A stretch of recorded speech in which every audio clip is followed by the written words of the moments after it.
எங்கன்னா வெளியில் போயிட்டு வராங்களே, வந்த உடனே பசிக்குமே, அவங்களுக்கு ரெடியாக டிஃபன்லாம் செஞ்சு வைக்கலாம். அதெல்லாம் எதுவும் கிடையாது இந்த வீட்டில் இருக்கிறவங்களுக்கு. அக்கறைன்றதே கிடையாது. நம்ம மட்டும் எல்லாருக்கும் பார்த்து பார்த்து செய்யணும். எங்க கூப்பிட்டு அந்த மனுஷங்களுக்கு காது கேட்குதா? ஏற்கனவே பசி எடுக்குது, மயக்க வர மாதிரி வேற இருக்குது. இது வேற கத்த வேற செய்ய முடியுது. நான் எங்க இதுவே அங்கே அம்மா ஒரு குரல் கொடுக்கிட்டோம், உடனே ஓடி வந்து நிற்பாரு. இந்த வீட்டில் நம்மள ஒரு மனுஷியை கூட யாருமே மதிக்கிறது கிடையாது. இந்த மனுஷன் வந்து ஒரு தோசை கீசை என்ன சுட்டு தருவாரு, நம்ம சாப்பிடலான்னு பார்க்கலாம். எங்கன்னா வர என்னதான் பண்ணுறாரு தெரியலையே, மாடியில் தூங்கிட்டாரோ. இதெல்லாம் நம்ம கத்துற கிணறு வந்திருப்பாரு. நம்ம தலையெழுத்து நம்ம தான் தோசை சுட்டு சாப்பிடணுமோ? ஐயோ, தவிர வாயில் வைக்க முடியாது. எல்லாருக்கும் தலைமையில எழுத்தொன்னு உண்டு, என்னையா சொல்லக்கூடும். இதுவே நம்ம அம்மா வீட இருந்தா கால் மேல கால் போட்டுக்குன்னு எனக்கு இட்லி வேணாம், தோசை தான் வேணும் அப்படின்னு சொல்லிட்டு அதிகாரமாக கேட்டு வாங்கி சாப்பிடலாம். இங்கப்பா நம்மளுக்கு பச்சை தண்ணி முண்டு கொடுக்கணும் ஆள் கிடையாது. நம்ம தான் எல்லாருக்கும் ஓடி ஓடி செய்யணும். மாமியார் கிளை வர சாப்பிட்டதா இல்லையான்னு தெரியல. சரி, அதுவும் சாப்பிடாம இருக்கா, எல்லாரும் சாப்பிட்டு நல்லா கொரட்டை விட்டு தூங்கின்னு இருக்கோம். நம்ம போய் நல்லா நெய் ஊற்றி தோசை சுட்டு பல்ல கட்டி சாப்பிடலாம்.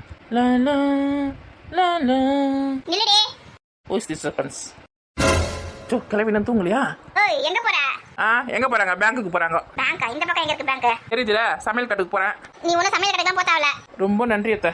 ஏமா இந்திரியமே, நான் கஷ்டப்பட்டு சமைக்கிறது உங்க கண்ணால பார்க்க முடியல. சரி ஓடி போயிட்டு நல்ல முறு தோசை சுட்டு எடுத்துறாங்க பார்க்கலாம். இந்திரிக்கிறியா இல்லையாப்பா? சரி, காலை விட்டு தான் போய் சமைப்பீங்களா? போங்க. காலையில எத்தனை மணிக்கு வீட்டை விட்டு வெளில போன? காலையிலயா? காலையில ஒரு 8 மணி இருக்கும் அத்தை. இப்போ மணி ஆகுதே. மணி வந்து ஒரு 9 இருக்கும் அத்தை. வெளியில போனா 1 மணி நேரத்துல 2 மணி நேரத்துல வீடு வந்து சேரணும். உனக்கு அறிவு இருக்காத? காலையில போயிட்டு நைட்டு தான் வருவியா? நான் பக்கத்து வீட்டுக்கு போயிட்டு வந்தேன். கீதா வீட்டுக்கு, ராணி வீட்டுக்குண்ணே. நான் போனது காஞ்சிபுரத்துக்கு. புடவை எடுக்க போய் வந்தேன். லேட் ஆகாதா? நீங்கள் புடவை எடுக்க போனால் மட்டும் லேட் ஆகாதா? சீக்கிரம் போயிட்டு சீக்கிரமா வருவீங்க. அது 1 மணி நேரத்தில் 2 மணி நேரத்தில் கேட்குறாங்க பாரு கேள்வி. விடுங்க சுட 2 தோசை சுட்டு கொடுங்க. ரொம்ப டயர்டாக இருக்குத்த. அது குட்டி என்ன வேற போகணுமா? இடுப்புலாம் வலிக்குது. சீக்கிரம் வாங்கத்த. சாப்பிட்டு நல்ல ஒரு தூக்கத்தை போடணும். அப்போ தான் உடம்பு ஃப்ரீயாகும். வீட்டில் மாமியார் இருக்கு, புருஷன் இருக்கான், குழந்தை இருக்குன்னு கொஞ்சம் கூட அக்கறை இல்லாமல் சுற்றிட்டு வரையா காலையில இருந்தே? அதுவும் என்கிட்ட ஒரு வார்த்தை கூட சொல்லலை. நான் சொல்லலாம் தான் பார்த்தேன். நான் வீட்டை சுற்றி தேடி பார்த்தேன். நீங்கள் ஆளவே காணா. எங்கே ஊர் சுத்த போயிட்டீங்க காலையிலேயே? என்னதான் ஊர் சுத்த பண்ணா? நான் காலை போகும்போது எங்கள் வீட்டிலே இல்லவே இல்லையே. அதனால என் வீட்டுக்காட்டி நான் சொல்லிட்டு போனேன். நான் அத்தை வந்தால் சொல்லுங்க, அத்தையை நான் ரொம்ப மிஸ் பண்ணுறேன், இந்த மாதிரி பட்டு புடவை வாங்கிறதுக்கு போகிறேன், காஞ்சிபுரத்துக்கு வந்துடுவேன் சொல்லிட்டு தான் போனேன். சொன்னாரா இல்லையா உங்ககிட்ட? சொல்லியிருப்பாரு கண்டிப்பாக. அண்ணா எதுவுமே மறைக்க மாட்டேன். மறந்துட்டீங்களா என்ன? எல்லாம் அவன் கொடுக்குற இடம் தான் உனக்கு. கொஞ்சம் நெஞ்ச திமிரு கிடையாது உனக்கு. மாமியார் மேலேயும் ஒரு பயம் கிடையாது, புருஷன் மேலேயும் ஒரு பயம் கிடையாது. இல்ல தண்ணி தெளிச்சு விட்டு வச்சிருக்குது உன்னை. நான் செடியா இல்லை கீரை கட்டா எனக்கு தண்ணி தெளிக்கிறதுக்கா? உங்ககிட்ட பேசி 10 பைசா பிரச்சனை கிடையாது. நான் பெற்றது சரியா இருந்தா இதெல்லாம் சரியா இருக்கும். டேய், அவனாலும் கூப்பிட்டு வரவே இல்லை. கூப்பிடுங்க, கொஞ்சம் சவுண்டா கூப்பிடுங்க, அப்பதான் வருவாரு. நானே கத்தி பார்த்து டயர்ட் ஆயிட்டேன். கூப்பிடுங்க சீக்கிரமா கூப்பிடுங்க. மாமியார் சுடு தோசை வாயில வைக்க முடியாது, அவரை வந்து சுடு தட்டோம். டேய் வரையா இல்லையாடா இப்ப கீழே? சொல்லுங்கம்மா, என்னமாச்சு? எப்படி அம்மா ஒரு குரல் கொடுத்தோன்னா இப்படி வந்து நிற்கிற பற்றி இவ்வளோ நேரம் மாடு மாதிரி கத்தினு இருந்தா அவர் காதில் கேட்கவே இல்லை. கேட்டு இருந்தாலும் மனுஷன் வந்திருக்க மாட்டாரு. இவள என்ன ஏதுன்னு கேட்டே நீ? என்ன கேட்கணும்? வந்துட்டலாமா? அகாரனே வந்துட்டா, வந்து உட்காந்துருக்கா, தோசை சுட்டு தரமா. அதிகாரம் பண்ணிருக்கா வந்து. அத்தானுக்கு என்ன பார்த்த உடனே எப்படி சிரிப்பு பத்தியா? சந்தோஷத்துல முகமே மறந்து போச்சு. உன்னை விட்டா யாரும் எனக்கு இல்ல, பாரு பார்த்த ஞாபகம் இல்லையோ, பருவ நாடகம் தொல்லையோ, வாழ்ந்த காலங்கள் கொஞ்சமோ, மறந்ததே இந்த நெஞ்சமோ. என்ன இங்க பாட்டு கச்சேரி நடத்துறீங்க? இல்ல முதல்ல அவர் தான் பண்ணாரு, வந்தாதான் நானும் பண்ணேன். நான் எதுக்கு கூப்பிட்டு நீ என்ன பண்ணிருக்க? என்னன்னு கேளு. மா விடுங்கம்மா, அவளே ரொம்ப டயர்டா வந்திருப்பா. சாப்பிட்டாலே இல்லையான்னு தெரியல. கொஞ்சமா தான் சாப்பிட்டுப்பா. வெளியில சாப்பிட்டு கூட தோசை நான் சுட்டு தரேன். நன்றி சொல்ல உனக்கு வார்த்தை இல்லை எனக்கு, நான் தான் மயங்குறேன். காலமுள்ள வரையில் கல்லடையில் கடக்க நான் தான் விரும்புறேன். ஐயோ, மாமியார் கேள்வி கடுப்பாயிடுச்சு பிள்ளைங்க. யாருன்னா எக்கடு கெட்டுனா போங்க. நாளைக்கு வந்து அவ சொல்ற பத்தி கேட்கல, வீடு அடங்கல, என்கிட்ட வந்து எதனா ஒன்று சொல்லி பாருடா. நீ அப்பா இருக்குது உனக்கு. கத்தது சரியா இருந்தா எல்லாம் சரியா தான் இருக்கும். கிளம்புங்க காத்து வரட்டும். ஏன் இப்படி பண்ற பெரிய பொண்ணு? நான் எதுவும் கேட்கக்கூடாதுன்னு நினைக்கிறேன். நினைக்கிறீங்களா? எதுவும் கேட்கக்கூடாது, கும்பல் அப்படியே இருங்க. எங்க அம்மா இதுக்கு ஒன்று திட்டக்கூடாது, திட்டினா அவங்களும் சண்டைக்கு வருவாங்க, குடும்ப பிரச்சனை பெருசாயிடும் அப்படின்னு சொல்லிட்டு நான் பல்ல கடிச்சிட்டு இருக்கேன். மனுஷா, அப்ப இவ்வளவு நேரம் நடிச்சிட்டு இருந்தியா நீ? ஆமா, ஒரு இடத்துக்கு போனா பொழுதோட வந்து சேரணும்னு அறிவு இருக்காதா? மணி ஆகுது, ஒரு குழந்தைய விட்டுட்டு போயிருக்கிறோமே, ஒரு வயசானவங்க வீட்டுல இருப்பாங்க, கொஞ்சம் கூட உனக்கு அறிவு இருக்காது? அறிவு இருந்தா நான் ஏன் உன்னை லவ் பண்ண போறேன்? அப்பயும் உனக்கு தெரிய வேணா? இருக்க வாய் ரொம்ப கூடி போச்சு உனக்கு. என்ன பண்றது? வாய் இருந்தாதான் உங்க மத்தியெல்லாம் வாழ முடியும்னா வாயை வளர்த்து தானே ஆகணும். சரி கோவப்பட்டதெல்லாம் போதான். ஓடி போய் 2 தோசை, இந்த 2 தோசைக்காக இந்த வீட்டில் நான் எவ்வளோ நேரமாக கத்திக்கிட்டு இருக்கேன் தெரியுதா? உங்களுக்குலாம் மட்டும் ஓடி சுட செஞ்சு தந்து கொடுக்குறல்ல. நீ பண்ற வேலைக்கு அவனுக்கு சுட வந்து கொடுக்கணும். சரி ஓடுங்க, சுட எடுத்துன்னு வாங்க. வாயில சொல்றீங்களா தவிர செயலை காட்ட மாட்டேங்கிறீங்க. சே, அம்மா சொல்ற மாதிரி எவ்வளவு சொன்னாலும் இல்லை, திருந்தவே மாட்டேன் பெரிய பொண்ணு. நான் திருந்தி என்ன பண்ண போறேன்? போங்க போய் தோசை சுட்டு எடுத்துன்னு வாங்க. நான் போய் சுட்டுப்பேன், ஒன்றும் பிரச்சனை கிடையாது. அதுக்கப்புறம் கிச்சன்லாம் அமக்கலம் பண்ணிட்டேன், மாவு வந்து கேஸ் மேலே ஊற்றிட்டேன், அப்புறம் தோசை கடையெல்லாம் அமக்கலம் பண்ணிட்டு உங்க அம்மா காலையில் கத்துவாங்க. அதெல்லாம் பேச்செல்லாம் காது கொடுத்து கேட்க முடியாது. அதனால தான் உங்க நல்லதுக்காக தான் நான் சொல்றேன். நீங்க தான் அப்புறம் க்ளீன் பண்ணி தரணும். எப்படி உத்தேசம்? நானே போய் தொலைகிறேன்.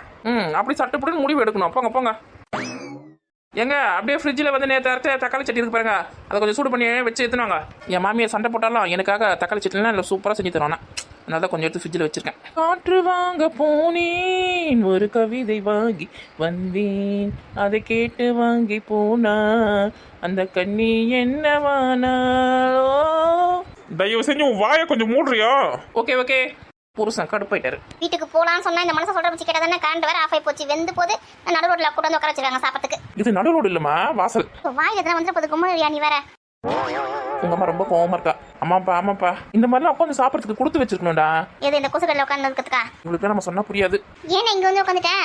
இங்கதான் காத்தோட்டமா நல்லா இருக்கு. அண்ணி தப்பா நினைச்சுக்க போறாங்க, வாசல்ல உட்கார வச்சு சாப்பாடு போடுறாங்களேன்னு. உங்க அண்ணி அதெல்லாம் தப்பா எதுவும் நினைக்க மாட்டா. சீக்கிரம் எத்தனை இட்லி சுட சுட சாப்பிடணும்ல. இந்தாங்க அண்ணி, நான் வேணா உங்களுக்கு விசில் விட்டுட்டுமா? எதுக்கு உங்க அண்ணன் நான் உன்னை குடும்பப்படுத்துறேன்னு சொல்றதுக்கா? அதெல்லாம் ஒண்ணு வேணா, சீக்கிரம் அந்த இட்லியை குடும்பம் சாப்பிட்டு நாங்க வீட்டுக்கு போய் சேர்றோம். கரண்ட் ஆஃப் ஆச்சுன்னா ஒரு இன்வெர்டர் போட்டு வைக்கணும், அதெல்லாம் கிடையாதுல்ல.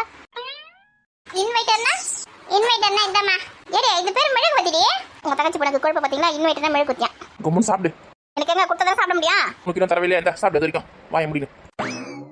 வாய முடியும் எப்படி சாப்பிடுறத? ஒளியிலே தெரிவது தேவதையா. மெழுகு வத்தி கூட இன்னைக்குன்னு பார்த்து கரண்ட் ஆஃப் ஆகி போச்சு. நாளைக்கு ஆஃப் பண்ணக்கூடாது. ஆமா உங்க இஷ்டத்துக்கு தான் ஆஃப் பண்ணுவாங்க. சரி கூட வாயாடி எனக்கு அதை ஓடி போய் இட்லி எடுத்து நம்ம இட்லி தட்டில் போட்டு வச்சுக்கிறோம் பாரு. பிடிங்கல அப்படியே குடிக்க தண்ணி கூட எடுத்து வந்துரு. இந்த கரண்ட் போனாலும் போச்சு, என் பெண்டு நிமிந்து போயிடப்படாது. வீட்டுக்குள்ளேயே உட்கார வச்சு எங்களுக்கு டிஃபன் கொடுத்துருக்கலாமா? ஏன்னா அவங்க வீட்டுக்கு போற சொன்னாங்க, அப்படியே விட்டுருக்கலாமா? சும்மாவே இருக்க மாட்டேங்குமா எனக்கு கொஞ்ச நேரம் வேலை செய்யணும். அப்படியே மூக்கால அழுவ ஓடு. ஒரு ஜாலியா ரூம்குள்ள உட்காந்துருக்கா, அவளை எந்த வேலையும் வாங்காதீங்க. அவளை நான் வந்து கவனிச்சுக்கிறேன், நீ போ ஓடு ஓடு. அப்படிதான் சொல்லி ஏமாத்தீங்க, அப்புறம் அவளை திட்டவும் மாட்டீங்க அடிக்கவும் மாட்டீங்க. ஓ போறேன் மாம்சே, நீங்க பானது எனக்கு காதுல கேடுச்சு. தேவதை உள்ள உட்காந்துருக்கா. கவனிக்கலன்னு நினைச்சேனே. மாமான்னு மரியாதை கூப்பிடுறதுக்குலாம் மாம்சம் பாரு, வாயை உடைக்கிறேன் பாரு உன்னை. சின்ன பசங்க அப்படிதான் இருப்பாங்க, நீ வேற சும்மா புள்ளிய திட்டினே இருப்ப. பரவாயில்ல, சட்டி நல்லா இருக்குது. எப்படி அர்த்தம் தெரியல, கேட்டுக்கலாமா? நம்ம அத்தி ரொம்ப அதிகமாயிடும். கரண்ட் எப்பவுமே ஆஃப் ஆகுது நீ, இன்னைக்குன்னு பார்த்து நம்ம ஆஃப் ஆயிடுச்சு. அவ சாப்பிடத்துல பிஸியா இருக்கிறா, நீ சொல்றத காதுல கேட்கவே இல்லை. சரி மெழுகு வத்திங்க வைக்கணுமா? பக்கத்துல வச்சா பூச்சி கிச்சு வந்து இந்த மெழுகு கத்திக்கிட்ட வரேன்னு தட்டில் விழுந்துரும். நான் இங்கே வைக்கிறேன். கடைசியில மெழுகு வத்தி வெளிச்சத்துல உட்காந்து சாப்பிட வேண்டியதா போச்சு. அத்தை இதெல்லாம் நம்மளுக்கு ஃப்ரீயா கிடைக்குது, நம்மளா கொடுத்து வச்சவங்க. அங்கங்க பெரிய பெரிய ஹோட்டல்லாம் கேண்டில் லைட் டின்னர்னே இருக்குது, அதுக்கெல்லாம் நிறைய காசு கட்டணும் தெரியுமா? நம்மளுக்கு ஃப்ரீயா இந்த இயற்கை வெளிச்சத்துல உட்காந்து மெழுகு வத்தி வச்சு சாப்பிட்றோம். இதெல்லாம் நிறைய காசு கொடுத்தா கூட கிடைக்காது. அப்படியா? ஆமாத்த, பெரிய பெரிய ஹோட்டல்லாம் இருக்கு அந்த மாதிரி கேண்டில் லைட் டின்னர். நம்மளுக்கு ஒரு நாள் கரண்ட் ஆஃப் ஆச்சுனால இருட்டில் உட்காந்து சாப்பிடணும், வேலை கஷ்டமா இருக்குது. இல்ல வேற காத்து வேற இருக்காதா? இங்கே கொஞ்சம் திடீர்னு காத்தடிக்குது. பெரிய பெரிய பில்டிங்லாம் சொல்றேன், பெரிய பெரிய பில்டிங்லாம் இன்வெர்டர்லாம் வச்சிருப்பாங்க. ஆமா மெழுகு வத்தி நிறைய வச்சிருப்பாங்க. இந்த பசங்களை இட்லி எடுத்துன்னு சொன்னா இன்னும் ஆளை காணோம். ஏய் வாணி, நான் வரவா? இருட்டில் பார்த்து வா, எனக்கு கீழே போட்டுற போறேன். வரமா கத்ததான் போட்டுறோம் போடுறது. கொஞ்ச நேரம் அமைதியா இரு. பார்த்து கீழே பார்த்து வா. ஊருக்கே கேட்க முடியாது இவ கத்துறது. இந்தாங்கம்மா. அட நம்ம தேவதை.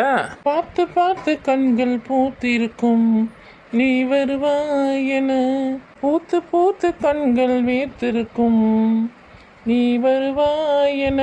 உன்னை நான் ரூம் உள்ளே வெளியில வரக்கூடாதுன்னு சொன்னேன், நீ எதுக்கு போயிட்டு எடுத்துட்டு வந்தா? அவன் தான் கத்திட்டே இருக்கிறா. எத்தனை போய் கொடு அந்த எடுத்துட்டு வந்தேன். நம்மளை பார்க்கறதுக்காக தான் வந்திருக்கா, திட்டினா கூட பரவாயில்ல அத்தை சொல்லிட்டு. அது அத்தைக்கு புரிய மாட்டேது. கொடுத்துட்டு உள்ள போ. சரிம்மா. ஏமா புள்ளி உள்ள போன்னு சொல்ற? உட்காந்து நம்ம கூட சாப்பிடட்டா? உட்காரட்டும், காத்தாடா உள்ள வந்து போதில்ல. அதுக்கு இல்லனே, நீ உட்காருமா மருமகளே உட்காரு. வேணாம் மாமா, நான் உள்ளே போறேன். நீ வீட்லயே கொடுத்துட்டு உள்ள போ. இந்தாங்க. என்ன சுட சாப்பிடுங்க. உன்னை காட்டி மயக்குவா. இந்த மாதிரி மயக்கி தானே உட்கார வச்சுக்க எல்லாரையும். இந்த பொண்ணை தவிர வேற எந்த பொண்ணும் கட்டக்கூடாதுன்னு அப்பனை பிள்ளையும் கங்கணம் கட்டி நிக்கிறானுங்க. வேற ஏதாவது வேணுமாமா? நீ முதல்ல பேசிட்டு உள்ள போறியா? சரி, அப்புறம் வேலை செய்யலாம், திட்டக்கூடாது. திட்ட மாட்டேன், உள்ள போ. கூப்பிட்டாதான் வரணும். நம்ம மருமக உள்ள போயிட்டா? இல்லண்ணே, அடுப்பு எதை வச்சிருந்தேன் பார்க்க சொல்லி அமைச்சிருக்கேன். சரி எல்லாரும் குடும்பத்தோட ஒன்னா உட்காந்து சாப்பிட்டா நல்லா இருந்திருக்கும். எல்லாம் தனித்தனியா உட்காந்து சாப்பிட்றோம். நான் ஏற்கனவே மணி ஆகி போச்சு, மூணு தனியா வீட்டில் இருக்கிறா. நாங்கள் பொறுமையாக கூட சாப்பிட்டு போனோம். நீங்கள் சாப்பிட்டு கிளம்புங்க. பொம்பளை பிள்ளை தனியாக விட்டுட்டு வந்திருக்கீங்களா? இவருக்கு அப்போ படிச்சு சொல்லி இருக்கேன். பொம்பளை பிள்ளை தனியாக விட்டு வந்திருக்கோம், வீட்டுக்கு சீக்கிரமா போகணும் சொல்லிட்டு. டிஃபன் வேணா ஒன்று வேணா டிஃபன் சாப்பிட்டு தான் போகணும். கங்காங்கரையும் உட்காந்துக்காரு. சரி ஆச்சு சாப்பிட்டு கிளம்ப வேண்டியதான். அத்தை என்ன மறந்துட்டீங்களா? ஜோ அருண் மறந்துட்டுனா? எடே வாணி, இன்னொரு பிளேட் இட்லி இருக்கு, எடுத்துட்டு வா.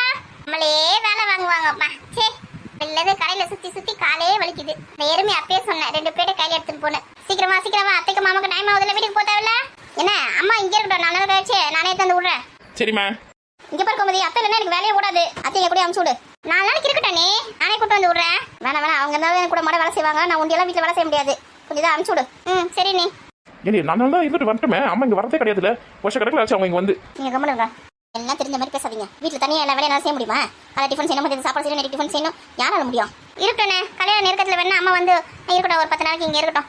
இப்போ போட்ட வீட்டுக்கு அம்மா இல்லைனா நானே கஷ்டமாக தான் இருக்கும். தனியாக வேலை செய்யணும், கொஞ்சம் கஷ்டம் தான். மூணு வந்து காலையில் 7 மணிக்கெலாம் ஸ்கூல் கிளம்பிடுவா. காலையில் 7 மணிக்கா டிஃபன் செஞ்சு கொடுக்கணும், சாப்பாடு செஞ்சு கொடுக்கணும், என்னால் முடியுமா சொல்லு? அவங்க வந்தாங்கன்னா காலையில் எழுந்து வாசல் பெருக்கி கொண்டு வச்சு எனக்கு காய்கறிலாம் கொஞ்சம் அறுத்து தருவாங்க. எனக்கு கொஞ்சம் ஹெல்ப்பாக இருக்கும். அவங்க இங்கே உட்காந்துருந்தாங்கன்னா யார் ஒண்டியே செய்ய முடியுமா சொல்லு? சரி நீ அம்மா அப்புறமா அனுப்பிச்சு விடுங்க. 3 லீவ் விடுவாங்களா? அப்போ அனுப்பிச்சு விட்றேன். எனக்கு காலையில் அவ்வளோ ஸ்கூல் போகிறது தான் இங்கே பெரிய வேலையை அவளை அனுப்பிச்சு விட்றது தான். அப்போ லீவ் விடுவாங்களா? அப்போ அனுப்பிச்சு விட்றேன். சரிங்க நீங்கள் சாப்பிடுங்க. நீ மா நான் வேணா பாட்டி 2 நாள் கழிச்சு இங்கேருந்து கூட்டின்னு வரமா? 2 நாளைக்கு இங்கே இருக்கட்டும். சாப்பிட்டு முதல் கிளம்புற வழியை பாரு.